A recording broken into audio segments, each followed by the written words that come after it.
Assalamualaikum warahmatullahi wabarakatuh.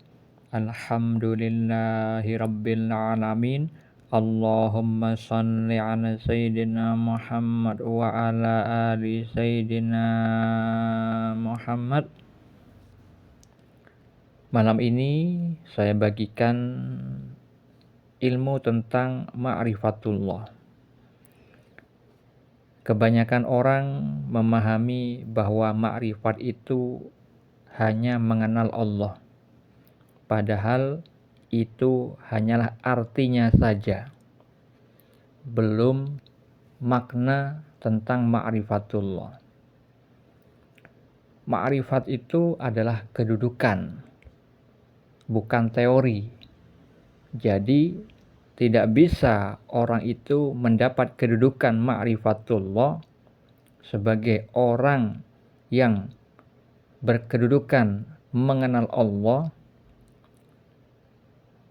tidak bisa dicapai dengan membaca teori saja. Seperti contoh, misalkan pada hal yang umum, di luar hal spiritual, saya berikan contoh yang lain terlebih dahulu agar mudah memahami.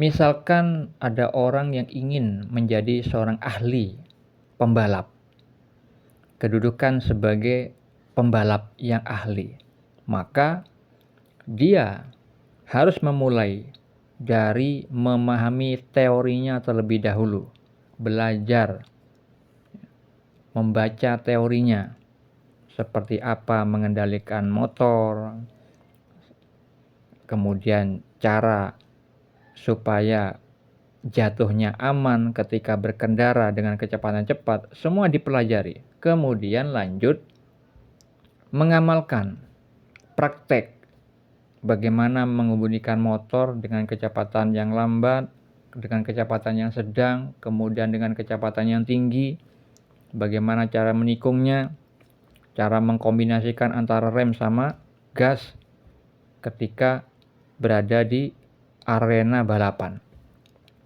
Setelah praktek lama, jatuh bangun, kemudian barulah menjadi orang yang ahli di bidang balapan motor.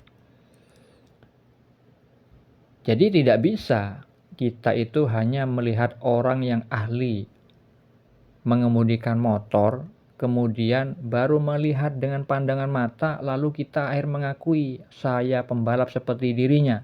Padahal yang pembalap itu dimulai dari belajar dulu, teorinya dulu, kemudian praktek dalam waktu yang tidak sebentar, jatuh bangun, kemudian dari prakteknya itu mendapatkan ilmu yang tidak didapat dari membaca tekstual, ya, membaca teori-teori balapan.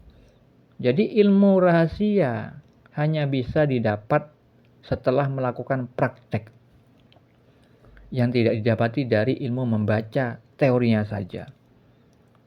Barulah setelah praktek sedemikian lama, setelah jatuh bangun menjadi seorang ahli, baru di situ disebut ahli dalam bidang balapan. Nah, sedangkan pendusta tentang ilmu ma'rifatullah banyak sekali di YouTube maupun di Facebook hanya membaca teori ma'rifat lalu tiba-tiba mengajarkan ilmu ma'rifat. Bagaimana mungkin bisa seperti itu, saudaraku? Ya. Jadi dari contoh perumpamaan yang tadi saya berikan gambaran tentang pembalap, begitu juga dengan berspiritual, berma'rifatullah untuk mendapat kedudukan orang yang ma'rifat, orang yang mengenal kepada Allah, mengenal dengan sebenar-benarnya pengenalan, bukan hanya membaca saja, maka kita harus mengetahui teorinya terlebih dahulu. Kalau misalkan ma'rifatullah itu artinya mengenal Allah, sudah pasti kita mulai dengan ilmu syariat Allah terlebih dahulu, yaitu tentang peraturan bab yang halal, yang haram, ya, yang bersumber dari Al-Quran dan As-Sunnah sebagai panduan kebenaran hakikinya.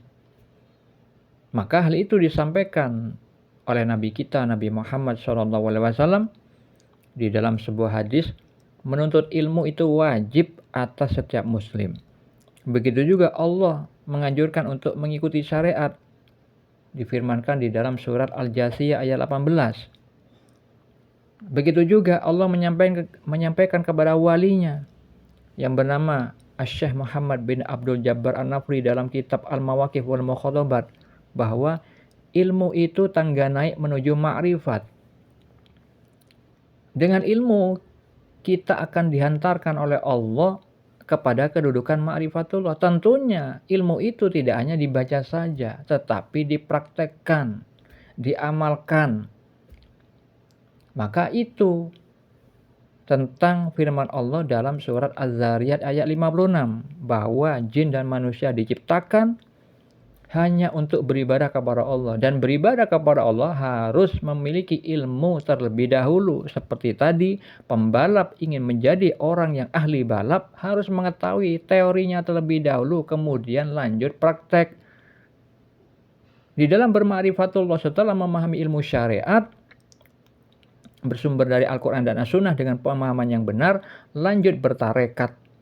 Tarekat itu adalah tata cara pengamalan ilmu syariat.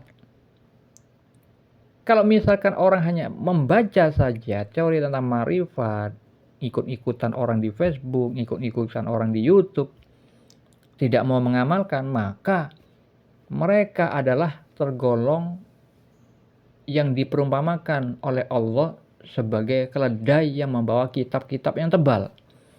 Allah firmankan di dalam surat Al-Jumu'ah tentang orang yang diberi tugas membawa Taurat, kemudian mereka tidak mau mengamalkannya, itu diberikan perumpamaan sama Allah seperti keledai yang membawa kitab-kitab yang tebal. Sangat buruk perumpamaan kaum yang mendustakan ayat-ayat Allah, dan Allah tidak memberi petunjuk kepada orang-orang yang zalim. Kenapa Allah itu memilih hewan keledai sebagai perumpamaan yang buruk bagi mereka yang tidak mau beramal? Maka ketahuilah karakter keledai. Keledai itu hewannya malas, lamban. Makanya Allah itu menyebutkan dengan perumpamaan keledai. Jadi bagi orang-orang yang hanya pintar membaca ma'rifat, teori-teorinya saja, lalu berkelana menyampaikan fatwa-fatwa tentang ma'rifat, padahal dia kedudukannya belum mendapat konfirmasi bahwa dia telah ma'rifat, maka dia adalah keledai-keledai membawa kitab-kitab tebal. Akhirnya pemahaman mereka karena tidak melalui ketakwaan dari Allah, diberikan setan-setan yang menguasai mereka, menjadi teman karibnya. Sebagaimana Allah berfirman di dalam surat Az-Zukhruf ayat 36. Jadi barang siapa yang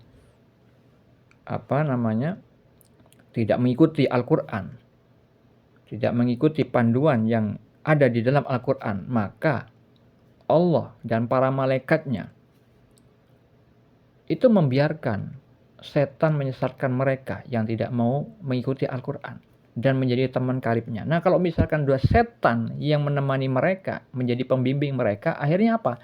Pemahaman-pemahaman ma'rifatnya mereka gaung-gaungkan, yang mereka syiarkan, itu mengandung kesesatan, mengandung pemahaman dari iblis. Makanya salah satu pendapat dari mereka adalah orang yang ma'rifat tidak perlu sholat. Nah, ini kebodohan yang sangat nampak, tapi tidak diketahui kebodohan itu bagi orang yang buta mata hatinya. Maka hal itulah yang terjadi kepada orang-orang kebanyakan yang hanya membaca teorinya saja. Orang akhir zaman ini ada yang mendapat kedudukan ma'rifatullah melalui mimpi bagian kenabian. Dimimpikan oleh istrinya bahwa suaminya itu yang telah ma'rifat itu mengajarkan ilmu ma'rifat kepada orang. Yang itu berarti bahwa suaminya tersebut diberikan takdir oleh Allah, dirahmati oleh Allah, mendapat kedudukan ma'rifatullah karena bertakwa, memahami Al-Quran dan As-Sunnah. Dan seperti itulah di dalam kehidupan nyatanya memang memahami Al-Quran dan As-Sunnah dan sudah diamalkan. Dan bisa memudah pahamkan orang tentang ilmu ma'rifatullah. Seperti itulah saudara-saudariku tentang ma'rifatullah, yaitu orang yang bertakwa, yang mana ketakwaan itu dilandasi ilmu hakiki yang bersumber dari Al-Quran dan As-Sunnah. Mengenal ilmu syariat, kemudian bertarekat, kemudian berhakikat, tidak mempersekutukan Allah, akhirnya mendapat kedudukan ma'rifatullah. Semoga bermanfaat. Assalamualaikum warahmatullahi wabarakatuh.